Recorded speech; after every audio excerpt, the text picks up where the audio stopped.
বন্ধুরা, একটা ভুল বোঝাবুঝি কি সত্যি বছরের পর বছর গড়ে ওঠা সম্পর্ককে শেষ করে দিতে পারে, নাকি শেষ মুহূর্তে এমন একজন এগিয়ে আসে যে ভাঙা সম্পর্ককে আবারও জোড়া লাগানোর চেষ্টা করে? আজকের পর্বে ঠিক এমনই এক আবেগঘন মুহূর্তের সাক্ষী হতে চলেছেন আপনারা। অভির বিস্ফোরক অভিযোগে গোটা রায় পরিবার স্তব্ধ হয়ে যায়। হিরণ্ময়ের বিরুদ্ধে এমন অভিযোগ শুনে কেউ বিশ্বাস করতে পারছে না কি সত্যি আর কি মিথ্যা। অন্যদিকে সবকিছু ভেঙে পড়ার মাঝেও ছোট্ট ছুটি মরিয়া হয়ে চেষ্টা করছে অভি আর হিরণ্ময়ের মধ্যকার ভয়ঙ্কর ভুল বোঝাবুঝি দূর করার। কিন্তু শেষ পর্যন্ত কি সত্যিই মিল হবে তাদের, নাকি এই ভুল বোঝাবুঝি চিরদিনের জন্য আলাদা করে দেবে দুইজনকে? সমস্ত প্রশ্নের উত্তর জানতে ভিডিওটি অবশ্যই শুরু থেকে শেষ পর্যন্ত দেখুন। আজকের পর্বে শুরুতেই দেখা যায় বাড়িতে ফিরেই প্রচণ্ড রাগে ফেটে পড়েছে অভি।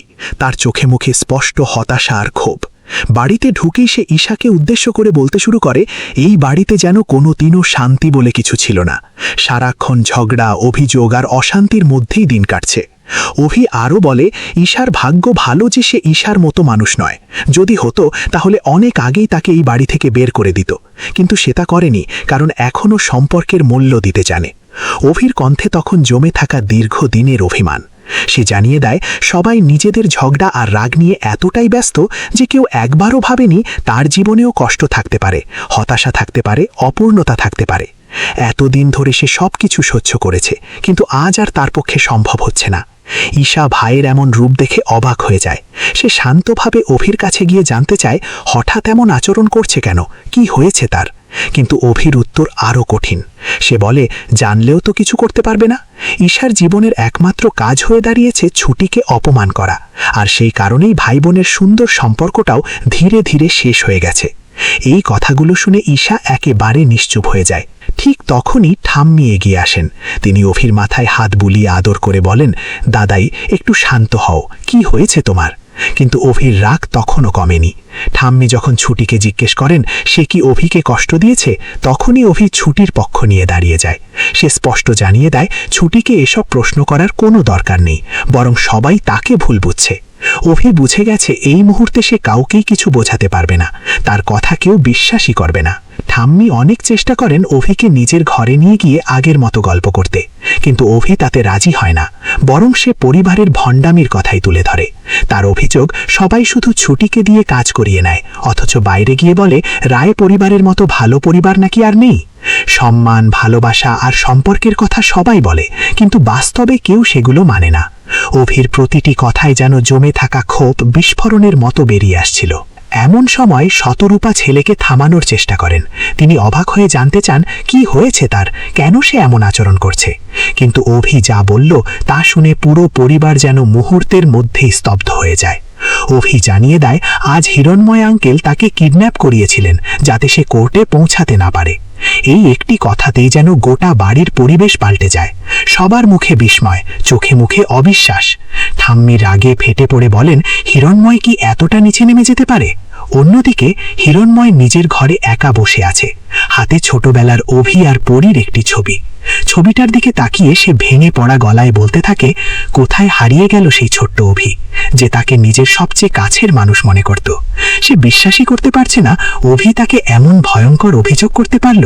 হিরণ্ময় নিজেকেই প্রশ্ন করে, যে ছেলেটাকে সে নিজের সন্তানের মতো বড় করেছে, দিনের পর দিন যার ভবিষ্যৎ গড়তে পরিশ্রম করেছে, সেই ছেলেই আজ তাকে অপরাধী ভাবছে। তার কণ্ঠে তখন কেবল অসহায় যন্ত্রণা।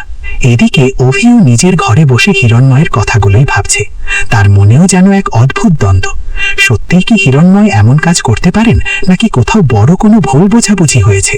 ঠিক তখনই ছুটি, ঠাম্মি আর ঈশাকে নিয়ে অভির ঘরের সামনে আসে। ছুটি ঠাম্মিকে অনুরোধ করে তিনি যেন একবার নাতির সঙ্গে কথা বলেন। সে জানে ঠাম্মির প্রতি অভির ভালোবাসা এখনও একটুও কমেনি। হয়তো ঠাম্মির কথাতেই অভির মন একটু হালকা হবে। ছুটির কথা শুনে ঈশাও অবাক হয়ে যায়। এতদিন ছুটিকে একদমই সহ্য করতে পারত না সে। মনে করত ছুটি তাদের পরীর জায়গা দখল করে নিয়েছে, কিন্তু আজ প্রথমবারের মতো সে স্বীকার করে ছুটি ঠিক কথাই বলেছে। এই পরিবর্তন ছুটির মনেও একটুখানি আশার আলো জাগায়। ঠাম্মি সাহস করে অভির ঘরে ঢোকেন। তিনি নাতির কাঁধে হাত রেখে বলেন, তিনি বিশ্বাস করেন না যে হিরণ্ময় তাদের পরিবারের কোনো ক্ষতি করতে পারে। বিশেষ করে অভির মতো ছেলের ক্ষতি করার কথা তিনি ভাবতেই পারেন না, কারণ যেমন পরি তাদের প্রাণের, তেমনই অভিও হিরণ্ময়ের জীবনের সবচেয়ে আদরের মানুষ। তাই নিশ্চয়ই কোথাও একটা ভয়ঙ্কর ভুল বোঝাবুঝি হয়েছে। ঠাম্মির কথা শুনে অভি চুপ করে যায়। সে মনে মনে কোর্টের সেই ঘটনার কথা ভাবতে থাকে। সামনে যে আরো বড় ঝড় অপেক্ষা করছে সেটাও সে জানে, কিন্তু ঠাম্মিকে এখনই কিছু বলতে পারে না।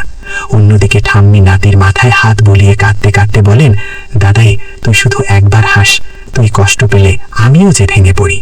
এই আবেগঘন মুহূর্তে অভির মন আরো ভারী হয়ে ওঠে। বাইরে দাঁড়িয়ে ঈশা ছুটিকে বলে, ভাইয়ের মন তো কিছুতেই ভালো হচ্ছে না।